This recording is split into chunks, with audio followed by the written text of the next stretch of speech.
देखो बस का नंबर क्या है, HR63। लिखा क्या है, HR56 वाले। से जब मैंने ये वाली गाड़ी चलाई है ऑडी A4, सो इसके बारे में आपको 5 ऐसी चीज बताता हूँ जो इस गाड़ी में अच्छी है और 5 इस गाड़ी की कमियां। टायर प्रेशर की वार्निंग आ रही है, वो देखता हूँ एक बार। ये छोटी सी कील यहाँ पर,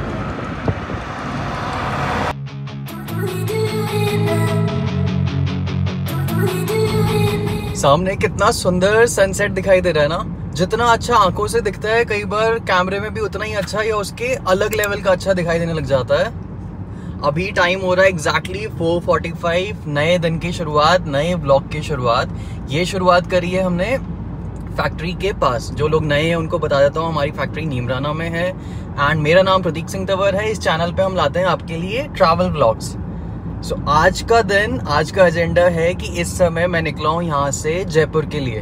अब इस गाड़ी में क्योंकि जीपीएस वाला हिसाब नहीं है तो वैसे बता देता हूँ, मोटा मोटा यहाँ से जयपुर के लिए लगेंगे लगभग 3 घंटे, क्योंकि ये है NH8 और आगे रास्ता कई जगह क्योंकि कंस्ट्रक्शन हो रहा है उसकी वजह से खराब है। सो जी हेलो हाय एंड नमस्ते, welcome back to a new blog.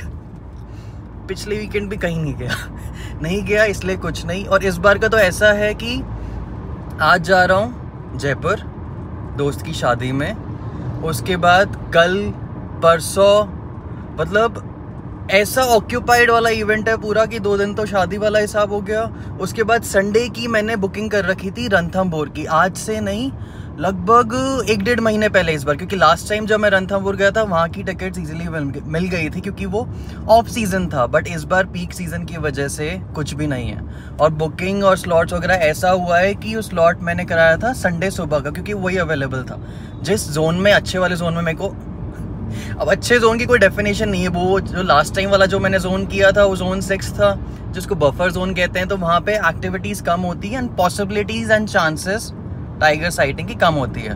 But इस बार वाला जोन होपफुली वो दिखा देगा जो लास्ट टाइम नहीं देखा। लास्ट टाइम सब कुछ देख लिया, जो नहीं देखा वो होपफुली इस बार हो जाए। मतलब पूरा भागम भाग वाला हिसाब है इस समय। मतलब ड्राइव करने का बेनिफिट ये भी है, बहुत सही वैसा दिखता है, बट ये दिखता सिर्फ उसी में ही है। अगर ऐसे आप चलाओगे ना बिना सनग्लासेस के कुछ के, बिल्कुल आंखों में आपके सूरज आता है। डीजल गाड़ी का मैंने फुल करा लिया, वो कराया सुबह जैसे गुड़गांव से नीमराना आ रहे थे तो यहीं पे करा लिया। बेनिफिट क्या होता है, बट ऑब्वियस है हरियाणा में डीजल सस्ता है तो वहाँ से टैंक फुल, मतलब एक टेंशन खत्म मेरी ऑलमोस्ट। मतलब अभी खा पी के ही निकला हूँ, फैक्ट्री से निकला हूँ तो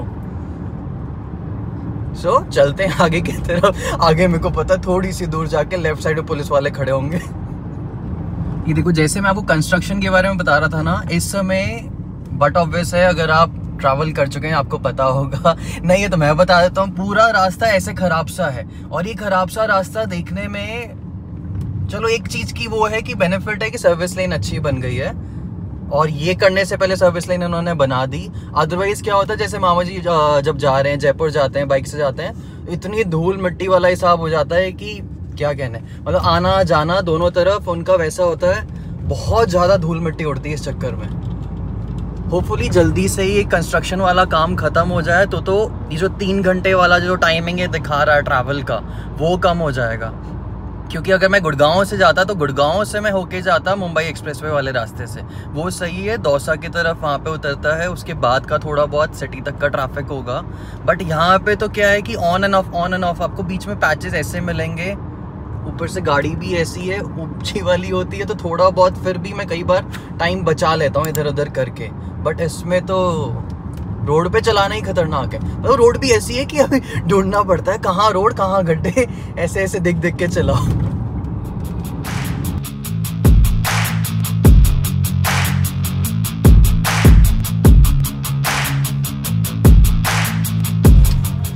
ट्रैफिक में कर तो कुछ भी नहीं सकते, नज़ारे देख सकते हैं। देखो बस का नंबर क्या है, HR63। लिखा क्या है, HR56 वाले। अजीब ही है, बस के पीछे, ट्रक के पीछे तो आइडियली कई बार ना ऐसी चीजें लिखी रहती हैं, मजा ही आ जाता है पढ़ने में। अभी देखो पूरा राइट साइड में कंस्ट्रक्शन की वजह से जाम ही जाम। कंस्ट्रक्शन तो इन्होंने इतना कर रखा है, बट टाइम पीरियड इतना लग रहा है वो बनाने में, बुरी हालत है। मात्र 140 किलोमीटर है जो डिस्टेंस दिखा रहा है जहाँ मेरे को जाना है, एंड फॉर दैट 3 घंटे बहुत मायने रखता है। मतलब एवरेज भी मैं कैलकुलेट करूँ स्पीड का तो 40 के आसपास बनता है, 40 किलोमीटर पर घंटे। एक बारी को तो ऐसी वाली हालत है, बोलो इससे बेटर तो गुड़गांव जाके वहां से चले जाता या कहीं और से चले जाओ। देखो कितने गहरे गहरे गड्ढे कर रखे हैं यहाँ पे पूरे।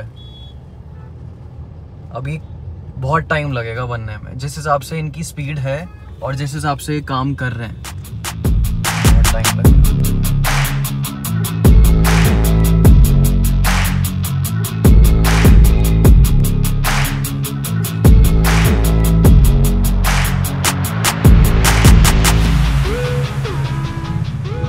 गाड़ियों से रिलेटेड जो टॉपिक्स होते हैं या जो भी वीडियोस आज तक मैंने डाली है ना, उस पे रिस्पॉन्स अच्छा आता है, बाकियों के मुताबिक अच्छा आता है। बाकियों पे भी कई बार अच्छा आता है, बट उस पे ज्यादातर अच्छा आता है।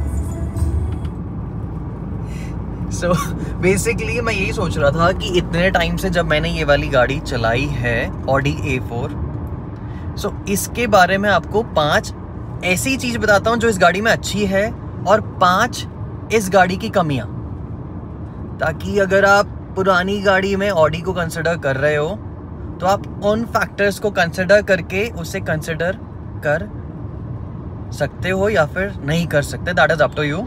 मैं आपको एक personal user, being a user, उसका एक अपना पर्टिकुलर ओपिनियन बताता हूँ कि इसमें ये 5 चीजें ऐसी है, 5 चीजें सही, 5 चीजें खराब। अभी मैंने कह तो दिया, पहले मैं सोचता हूँ क्या क्या 5 वो चीजें हैं, फिर बताता हूँ। थोड़ा सा वो क्या रास्ता खुल गया, अच्छा सा लग रहा है। अब डर भी ये लग रहा है कि कब तक वाला हिसाब होगा, फिर ट्रैफिक आ जाएगा। मतलब कई बार आपको पूरी चीजें पता होती हैं कि आप जहाँ जा रहे हो वहां तक का कैसा माहौल है, बट उसके बाद भी एक वो रहता है कि काश सही हो गया हो, अब बेटर हो गया हो, पहले ये था अब ऐसा है, इससे बेटर हो गया हो।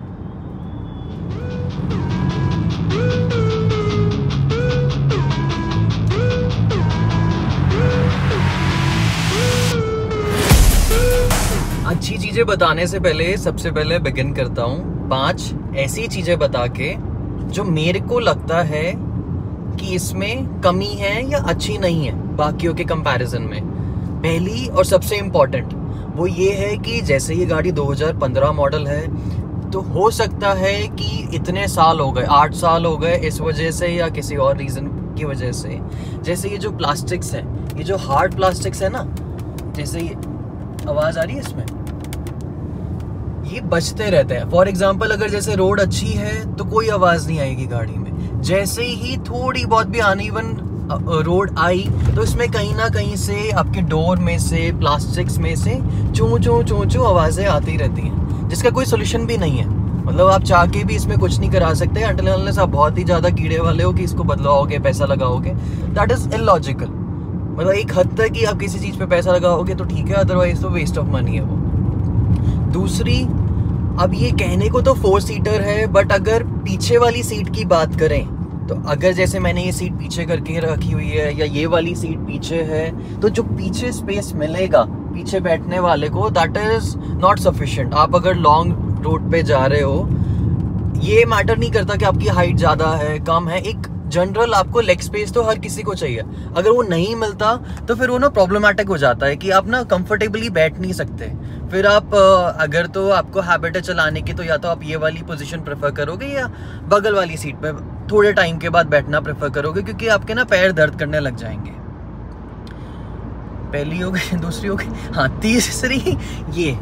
तीसरी जो मेरे को लगती है इसमें पर्टिकुलरली वो है इसका इंफोटेनमेंट सिस्टम।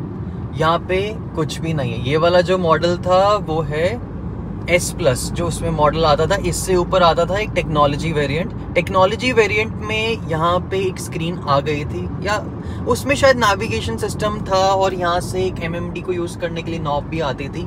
इसमें वो चीज नहीं है, तो थोड़ा बहुत ये नहीं है। एक चीज है मेन है कि अगर आपको ब्लूटूथ से कनेक्ट करके मीडिया गाने प्ले करने, वो भी पॉसिबिलिटी नहीं है। आपको ऑडियो इंटरफेस का एक जो केबल आती है वो लगानी पड़ेगी, जो डैशबोर्ड तक की होती है, क्योंकि वो केबल भी महंगी आती है। ऑडी वालों से ही मिलती है, मार्केट में मिलती भी नहीं है। As far as I know मेरे को मिले भी नहीं थी। तो उसमें होता क्या है कि जैसे मेरे पास एक ही फ़ोन रहता है, एक ही फ़ोन कैरी करता हूँ, तो उसको अगर मैंने लगा दिया तो फिर फ़ोन मेरा डैशबोर्ड में ही पड़ा रहेगा। उससे फिर मेरे फ़ोन में एप्पल म्यूज़िक में जो गाने हैं सिर्फ और सिर्फ वही चला सकता हूँ। पहले मेरे को था कि पहले मैं गाना ऐप के थ्रू करता था तो उसमें नहीं चले, फिर मेरे को अल्टीमेटली एप्पल म्यूजिक में भी शिफ्ट करना पड़ा उसके चक्कर में। जैसे एप्पल वाले नहीं कराते, भैया मेरा फोन ले लिया तो मैक ले लो, मैक ले लिया तो ये ले लो, टीवी ले लो, ये ले लो, वो ले लो। इनकी भी दोस्ती है, ए से ऑडी, ए से एप्पल। उसके अलावा इसमें एक है, जैसे रात को जब हम ड्राइव करते हैं तो लाइटिंग सिस्टम इसका मेरे को इन पर्टिकुलरली इतना अच्छा नहीं लगा। आज तक की अगर मैं कहूँ जो बेस्ट लाइटिंग सिस्टम या अंधेरे में अच्छा जो मेरे को लगा इन पर्टिकुलरली, दैट इज जितनी गाड़ियाँ चलाई थी उसमें एक्सयूवी की लाइटें ना कसम से बहुत सही, इतनी अच्छी तो एंडेवर की भी नहीं है। एक्सयूवी ऑल दो बाकी चीज़ों में मेरे को अच्छी नहीं लगी, पापा को भी अच्छी नहीं लगी, किसी को अच्छी नहीं लगी, वो बेच दी। पहली गाड़ी थी हमारी जो शायद हमने 30,000 से अंडर नई गाड़ी खरीदी थी, 30 से अंडर चला के स्वाहा कर दी थी। वो तो इतनी ज़्यादा बचती थी, इतने, वो तो खैर टॉपिक ही अलग हो गया। वो तो रात गई बात गई वाली बात है। तो कितनी चीज़ें बता दी। हाँ, मैंने पहली बता दी आपको जो खराब थी इसके बजने वाली, दूसरी मैंने स्पेस, तीसरी ये, और क्या कमियां हैं इसमें, और कमी भी एनालाइज करके वो कमी भी आपको बताता हूँ। उसके बाद बताता हूँ आपको इस गाड़ी में अच्छाई क्या लगी। जब इतनी कमियां हैं तो फिर ली क्यों, वो वाला सवाल है ना। तो अच्छाई तो होंगी, वो अच्छाई भी बताता हूँ। काफ़ी देर एनालाइज किया, बट इसके अलावा तो मेरे को और कोई कमियां इसमें समझ आ नहीं रही। पहली जो मैंने आपको इसकी वो बताई थी आवाज़ की, प्लास्टिक बॉडी की, दूसरी इसकी स्पेस की, रेयर साइड की, तीसरा इंफोटेनमेंट सिस्टम, चौथा द लाइटिंग भी एक हद तक, क्योंकि अब बाकियों के कंपेयर में आप देखोगे और अगर नई रोशनी आएगी अच्छी तो आपको थोड़ा बहुत वीक लगेगी। इसके अलावा तो और कोई कमी मेरे को समझ आ नहीं रही हाल फिलहाल। अब देखते हैं 5 का जो हमारा टारगेट था कि 5 कमियां बतानी थी, उसमें से सिर्फ 4 ही समझ आई। अच्छाई की बात करते हैं, अच्छाई में देखते हैं कि 5 में से मेरे को कितनी इसमें अभी तक अच्छाई लगी। तो अच्छाई की सबसे पहली चीज़ ही यही है, ये जो स्टीयरिंग पकड़ रखा है, इसको जब चलाने में जो फील आती है। ओवरऑल मैं कंपेयर करूं तो मेरे को, क्योंकि इंडियन रोड कंडीशंस के हिसाब से एनी डे सेडान से बेटर एसयूवी ज़्यादा समझ आती है। क्योंकि वो होता है कि आप कहीं पे जा रहे हो रोड्स का, अगर आप रेगुलर उस पाथ पे ट्रैवल कर रहे हो तो आपको गड्ढों का आइडिया हो जाएगा। अगर आप कोई नई जगह ट्रैवल कर रहे हो तो थोड़ा सा आपको और कॉन्शियसली रोड पे ध्यान देख के ड्राइव करना पड़ेगा, क्योंकि एक आधा गड्ढा भी ये नहीं सहन कर पाती। मतलब थोड़ा बहुत नुकसान तो आपका कहीं ना कहीं होगा, 1%, 2%, 5%, कितना परसेंट भी सही, सस्पेंशन में या किसी भी उसमें प्रॉब्लम ये देगी अगर गड्ढों में गए तो। सो पहली चीज़ जो अच्छी का ये है कि भैया पावर बहुत मिलती है। ये स्टीयरिंग, ये 4 छल्ले आपको पावर पूरी देते हैं, 190 bhp और 400 न्यूटन मीटर का टॉर्क। दूसरी, इतनी पावरफुल होने के बावजूद भी अपने कंपेटिटर से ये माइलेज में बेटर है। एग्जैक्ट माइलेज कभी कैलकुलेट नहीं करी, कभी करेंगे या फिर जैसे रणथंबोर ट्रिप पे जाएंगे, जब हाईवे पे जाएंगे दिल्ली मुंबई एक्सप्रेस वे पे, तो वहाँ पे सेम स्पीड पे क्रूज कंट्रोल पे लगा के चेक करते हैं इसकी माइलेज कितनी आएगी। बट ओवरऑल मेरे को पता है कि फुल टैंक पे 1001 किलोमीटर चल जाती है। 900 तो कम से कम चलेगी, अच्छे से चलाओ तो 1000 टच कर देती है। अब कितने का टैंक है, कितने लीटर्स का, उसका आइडिया नहीं। तीसरी जो अच्छी चीज़ लगी वो है इसका ये सनरूफ। अब सनरूफ क्या है, अब जैसे मेरी शक्ल देखो, शक्ल तो अच्छी है यार, बट वैसे जब लाइटिंग आती है ना तो एक अच्छा सा मेरे को वाइब लगता है। अब मेरे को दोनों गाड़ियों में, एंडेवर में भी, ऑडी में भी, दोनों में सनरूफ है। तो सनरूफ एक जो एम्बियंस देती है ना वो अच्छा है। मतलब वैसे आप देखो तो पूरी जब छत कवर्ड है, कोई सनलाइट नहीं आएगी, कोई रोशनी नहीं आएगी, सनरूफ नहीं है, कोई खोल के तो चलाता नहीं है, ना कोई आदत ना कुछ और। बट वैसे वाला हिसाब है कि लाइटिंग वगैरह इफेक्ट अच्छा करती है। सिर्फ वीडियो रिकॉर्डिंग के लिए नहीं, इन जनरल भी। अब जैसे सर्दियाँ भी हैं, ड्राइव करते समय मैं इसको हमेशा इतना ही ओपन रख के, ज़्यादातर टाइम ना मेरी इतनी खुली रहती है। बहुत ज़्यादा गर्मी है, सर पे पड़ रही है तो बात अलग है, अदरवाइज तो मैं वैसे ही ओपन करके इसके शेड्स को चलाता हूँ। तो इसका बेनिफिट ये है कि रोशनी अच्छी है, और सर्दियों में बट वो है कि धूप पड़ेगी तो विटामिन डी मिलेगा, वो वाला हिसाब भी हो जाता है। तो इसके अलावा पावर हो गई, सनरूफ हो गई। हाँ, एक चीज आती है, क्योंकि मैंने शिफ्ट किया था जेटा से, फॉक्सवैगन जेटा से, तो ये कंसिडर करना था कि पहली ऑटोमेटिक गाड़ी है, जैसे मैं लास्ट टाइम भी बता चुका हूँ। अगर आपने वो वाली वीडियो नहीं देखी है तो अगर देखी है तो रिपीटेटिव हो जाएगा। पहले जब हमने उस जेटा से शिफ्ट किया था, जेटा चलाने का एक्सपीरियंस एंड ये चलाने का एक्सपीरियंस सेम है, राइड हाइट के मुताबिक, कि इसमें भी आपको उतना ही विजुअल आ रहा है जितना जेटा में आता था। तो मैनुअल से ऑटोमेटिक में शिफ्ट करना, एंड उसके बाद राइड हाइट, अगर आप कोई जैसे बीमर वगैरह, BMW वगैरह देखेंगे, उसमें राइड हाइट थोड़ी नीची होती है। जब नीची रहेगी ना तो आपको चलाने में थोड़ा बहुत ट्रैफिक में डिस्कम्फर्ट रहता है, बट इसमें सही विजुअल की वजह से आप इजीली, केयरफुली, मतलब आराम से ड्राइव कर सकते हो, कोई प्रॉब्लम नहीं आती है।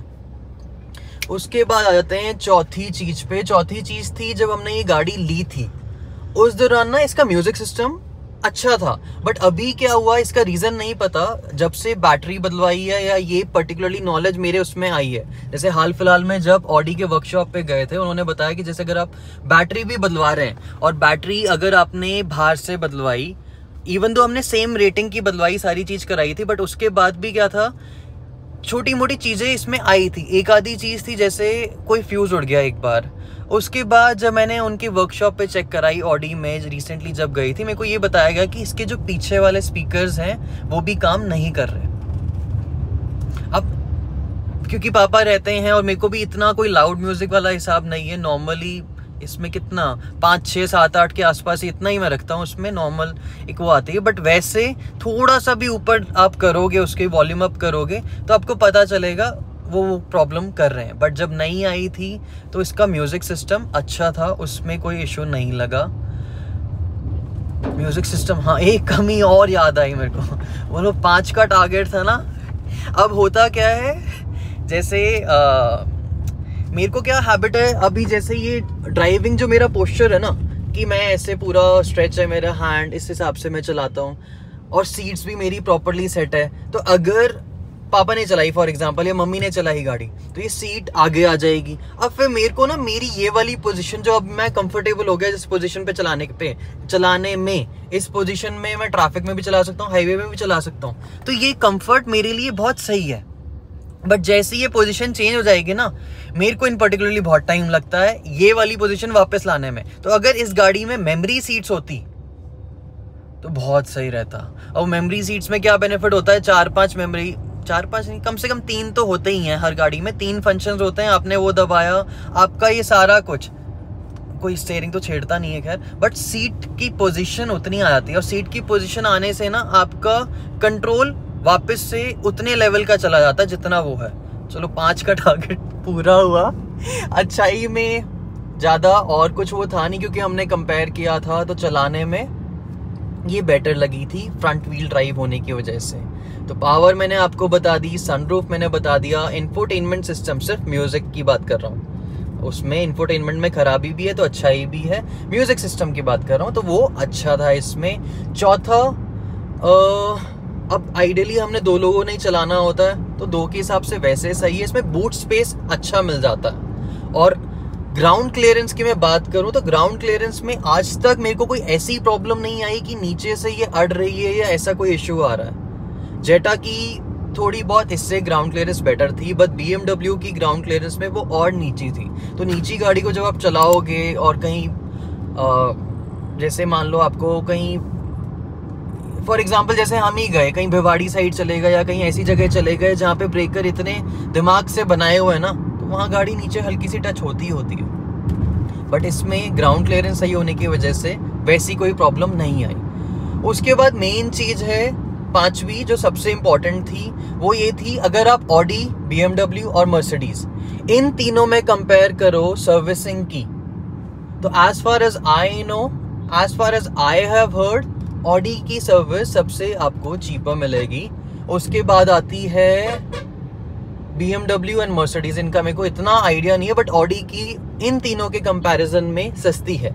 या जैसे वॉल्वो गाड़ी से कंपेयर करें तो वॉल्वो के तो बाहर पार्ट्स इतने इजीली मिलते भी नहीं हैं। तो जितने मेरे नोन के पास ये गाड़ी रही हैं उनके फीडबैक के अनुसार भी ऑडी की सर्विस ओवरऑल सस्ती पड़ती है, बट ऑब्वियस है लग्जरी के मुताबिक या बाकियों के मुताबिक महंगी है, बट लग्जरी सेगमेंट में उनके मुताबिक उनके कंपैरिजन में सस्ती है।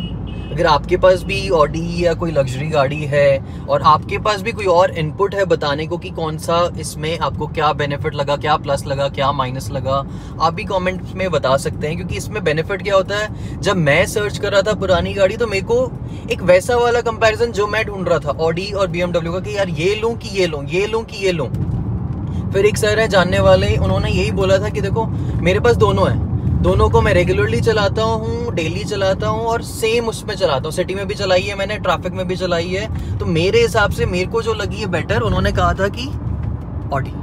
तो एक वो कहते हैं ना कि आप बिल्कुल कंफ्यूजन वाले स्टेट पे चल रहे हो कि ये लें कि ये लें, ये लें कि ये लें, और उसमें पहला स्टेप भी है आपका, लेने के बाद वापस भी नहीं जा सकते कि भाई वो वाला हिसाब तो है नहीं जैसे मेरा होता था। मैंने एक टाइम पे सोनी का एक्सपीरिया एक्सटेन आता था, कॉलेज स्कूल डेज की बात है, तो उसमें एक दोस्त था, वो बाहर का था, जर्मनी का था, उसके पास था वो वाला फ़ोन। अब जैसे स्कूल में हैबिट नहीं होती कि भाई फ़ोन तो लेके जाना है, ऐसे कैसे हम फ़ोन नहीं लेके जाएंगे, स्कूल में अगर फ़ोन नहीं लेके गए तो फिर कहाँ ले गए, नहीं है अलाउड, फिर भी लेके जाना है। तो वो लेके आया था, मैंने देखा, और उस दौरान मेरे को वो था कि फ़ोन लेना है, वैसी वाली चीज़ चल रही थी, और इतना उस समय बुद्धि थी नहीं, अभी भी नहीं है खैर इतनी, तो थोड़ी बहुत गलतियाँ तो इंसान करता ही रहता है रेगुलरली। तो वो एक ऐसा एक्सपीरियंस है, मतलब मम्मी भी याद रखती हैं, हर किसी को याद है, या जो भी आता है 10 बार सुनाया होगा। वो लोग भरी बारिश में मेरे को लेके गया है, ये चाहिए, ये चाहिए, ये चाहिए, ये मार्केट देखा, ये मार्केट देखा, मतलब हमने 8-10 मार्केट देखे, वो वाला फ़ोन, वो वाला वेरिएंट किसी के पास नहीं। लास्ट में एक शॉप मिली, मतलब भीगते हुए गए, छाता भी नहीं था, वो भी नहीं था। पता नहीं कब की बात है, लगभग 2010 के आसपास की बात है, 2010 या 9 की, नया नया ही आया था उस समय सोनी का एक्सपीरिया एक्सटेन। गॉड। उसके बाद क्या हुआ, ले लिया, लेने के बाद घर लेके आए, उसमें मेरे को आवाज़ ये चीज़ मिली नहीं। मैं कहा मम्मी मेरे को पसंद नहीं आ रहा। पसंद नहीं आ रहा क्या होता है वो थप्पड़ मारो, तेरे पूरा मार्केट घुमाया, सारी चीज़ कराई, अभी 5 मिनट नहीं हुए लाए हुए और कह रहा है पसंद नहीं आ रहा। वो वाला एक्सपीरियंस भी अलग ही होता है। खैर वो चीज़ इसके साथ भी थी, मैंने लेने के बाद बहुत टाइम तक नहीं चलाई, क्योंकि वही वाली बात है कि रोड ऐसी थी वैसी थी। मैंने सोच के ली थी कि हाईवे पे चलाऊंगा, उसके बाद से ये जो NH8 वाला ये जो हाईवे है ना, इतना अच्छा कभी रहा ही नहीं कि मज़ा आया प्रॉपरली चलाने का। तो फिर मेरा थोड़ा सा डाइवर्ट हो गया मैं एंडेवर की तरफ, और फिर एंडेवर ही करता रह गया। ये वाली गाड़ी भी जयपुर शादी में अभी क्यों ले जा रहा हूँ, वो भी आपको आगे जाके आगे वाले ब्लॉग्स में, शायद या इस वाले ब्लॉग में पता चलेगा। तो जी यही थी मेरे पास इसकी अच्छाइयाँ कुछ, इसके अलावा तो नहीं है। बाकी अब चलते हैं आगे, टाइम हो रहा है 5:50 और लगभग 8:13 के आसपास का अराइवल दिखा रहा था। तब तक वापस से ट्रैफिक को एंजॉय करता हूँ। ये देखो, जब से यहाँ सर्विस लाइन में चला रहा हूँ, पूरा हाईवे कंस्ट्रक्शन की वजह से या इसमें बंद कर रखा है। टायर प्रेशर की वार्निंग आ रही है, वो दिखता हूँ एक बार। 2 जगह पता कर लिया, दोनों जगह पंचर वाला नहीं है। एक भैया से पूछा, वो कह रहे हैं जस्ट थोड़ा सा और आगे जाके एक पंचर वाला है। ये भी बड़ी आफत है, बहुत छोटी सी कील लगी है कील से ज्यादा दिक्कत है उसकी, इस साला पंचर लगाना नहीं आता है, बट वैसे वाली वो है ना कि अगर कोई मिल जाए तो ज्यादा बढ़िया है। वो कह रहे हैं आगे कोई लेफ्ट साइड में होटल है, वहां पे देख लो, ये तीसरी जगह है। वो ऐसी हरकतें जब होती है ना, बड़ी दुख होती है। वीडियो की शुरुआत करी थी मैंने 5 चीजें बताने के उसमें, अब ये 5वीं जगह होने वाली है जहाँ पे जा रहा हूँ पंचर के लिए।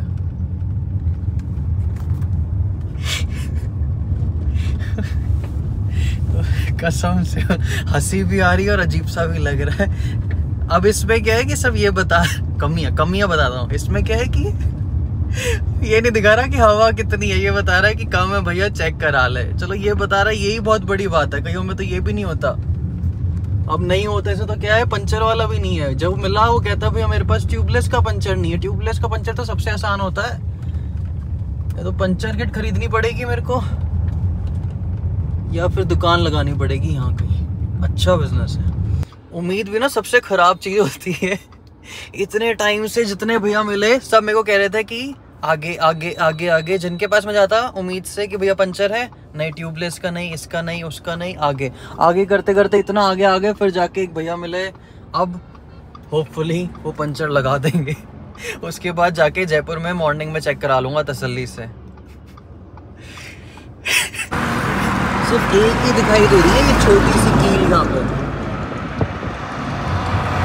भैया ने पंचर लगा तो दिया, बट थोड़ा सा कहते हैं ना जैसे आप वो वाली खुशी या वैसा वाला एक्सपीरियंस नहीं लगा कि सही से लगाया नहीं लगा। एक डाउटफुल वाला सिनेरियो भैया ने केस वो कर दिया।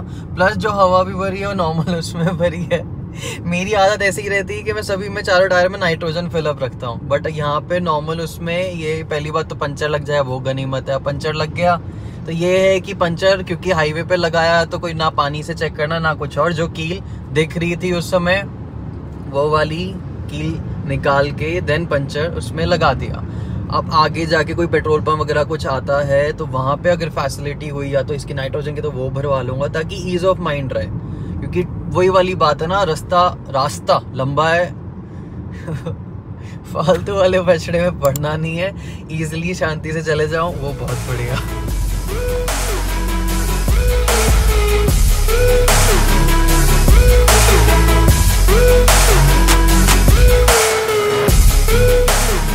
कस्टमर्स को ना लुभावने के लिए, आकर्षित करने के लिए लगा रखा था। मैं गया वहां पे नाइट्रोजन देख के, फ्री है, फ्री नाइट्रोजन। मैं कहा नाइट्रोजन तो चलो फ्री नहीं होगा, पैसे ले लेगा, उसकी टेंशन नहीं है, बट कुछ नहीं। अभी देखो जितनी बार मैंने आपको मतलब रिकॉर्ड करने के लिए फोन निकाला, ट्रैफिक ट्रैफिक ट्रैफिक, इसके अलावा कुछ नहीं है। अगर आप गुड़गांव से जयपुर जा रहे हो, कहीं से भी जयपुर जा रहे हो, जयपुर जाओ भैया, जयपुर में कोई दिक्कत नहीं है। जयपुर जा रहे हो बस ये वाला हाईवे मत लो, दिल्ली मुंबई एक्सप्रेस वे पे चले जाओ। एक बारी को सोच रहे हो वहां पे पैसे ज्यादा लगेंगे, लगने दो। ये वाली जो सरदर्दी है ना बहुत इरिटेटिंग है। पूरे रास्ते जाम जाम जाम, और बिना जाम के वैसे ही परेशान हो जाओगे।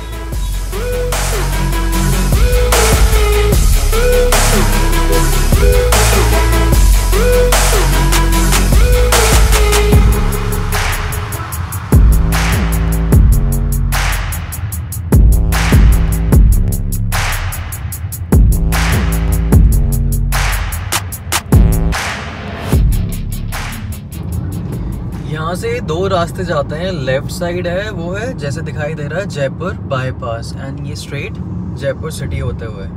अभी भी क्योंकि मेरे को कोई वैसा वाला वो मिला नहीं जिससे मैं एक प्रॉपरली चेक तो करा सकूं, वही उसने, क्योंकि वो मैनुअली वाले उससे उन्होंने हवा भरी थी, वो मैनुअल पंप से चेक नहीं करना होता जिसमें, तो अब वो उसमें 32 भी हो सकती है, 35 भी हो सकती है, 40 भी हो सकती है, और ज़्यादा हवा सही नहीं है। इसी चक्कर में मैं स्पीड भी कम ही रख रहा हूँ, मतलब 60-70 या उससे भी कम। एंड गाने वाने भी कुछ नहीं चला रखे, सिर्फ यही आवाज़ सुनते हुए आ रहा हूँ कि भैया कोई शोर ना आए टायर से, या कोई वैसी बबलिंग नॉइज़ या ऐसा कुछ ना आए। सेंसर्स रीसेट कर दिए थे, तो अगर कुछ वापस से टायर प्रेशर में कुछ इशू हुआ जस्ट इन केस तो वो हो जाएगा चेक इससे। काफ़ी सारे पेट्रोल पंप्स मैंने चेक कर लिए। अब उसमें भी होता क्या है कि टायर वाले इनके पास नहीं है। इधर वाले भी चेक कर लेता हूँ, शायद ही होगा इनके पास भी।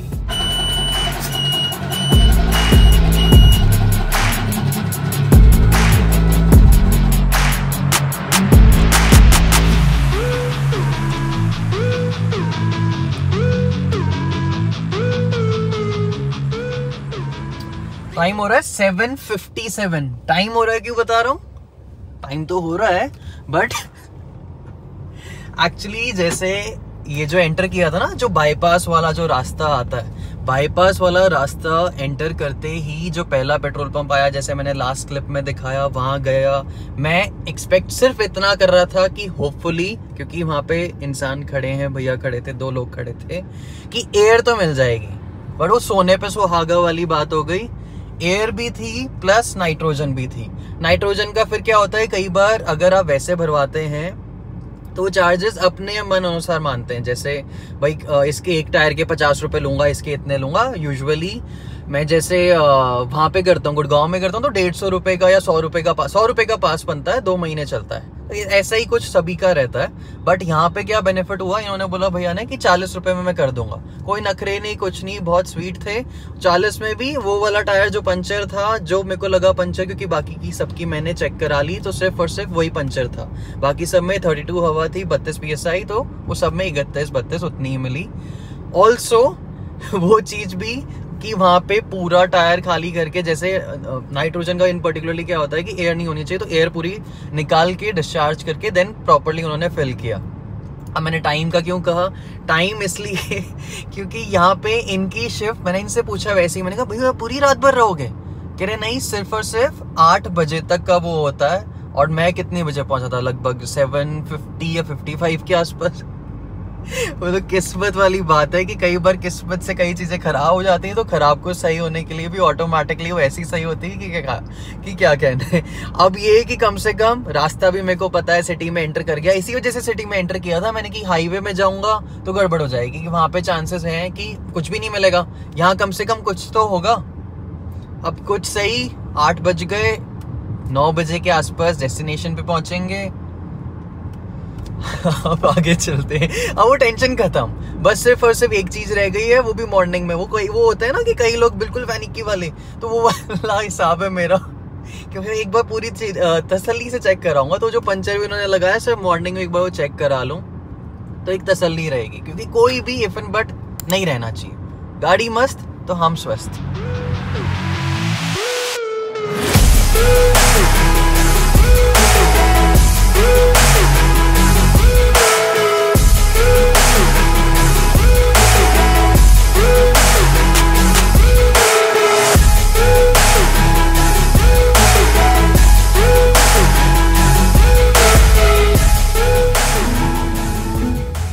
यहाँ से लगभग 9 किलोमीटर रह गया जो हमारा डिस्टेंस है। जो टनल आई थी ना लास्ट क्लिप में आपने देखी होगी, वहां जाने से पहले 2 रास्ते थे, एक था लेफ्ट साइड, एक था राइट साइड। गूगल शो कर रहा था राइट साइड वाला जो शायद सिटी होके जाता।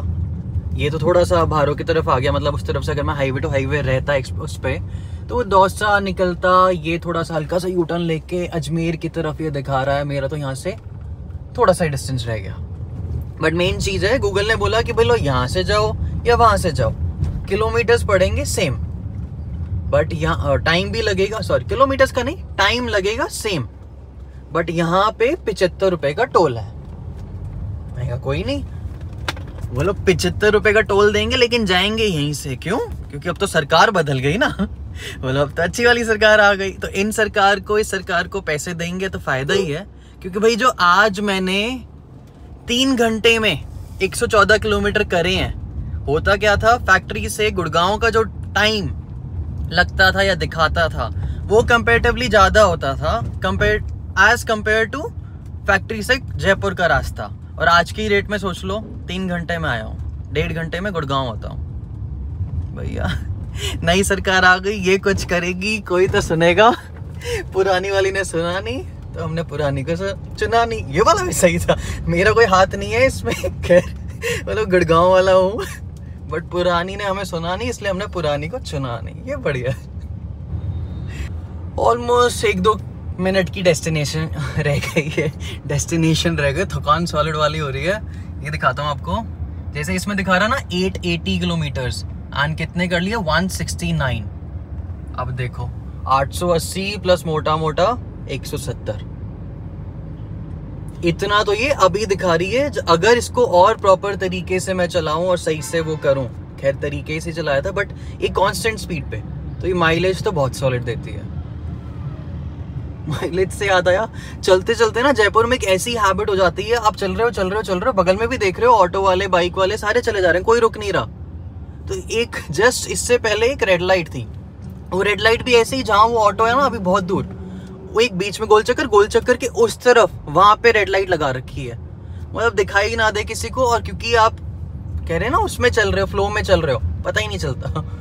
आधा तो मैं चला गया, उसके बाद मेरी नजर पड़ी, मैं कहा शिट ये तो रेड लाइट है, मैं ये देखूं सब जाए जा रहे हैं इधर और लोग बाग यूं यूं यूं करके जाए जा रहे हैं। तो जी आशा करता हूँ आपको ये वीडियो अच्छी लगी, यहाँ तक देखी तो don't forget to like share and subscribe. बाकी कमेंट भी कर देना जो अच्छा लगा, नहीं लगा वो भी लिख देना। See you some other day with some other amazing video. Till then, take care. Bye bye. Peace.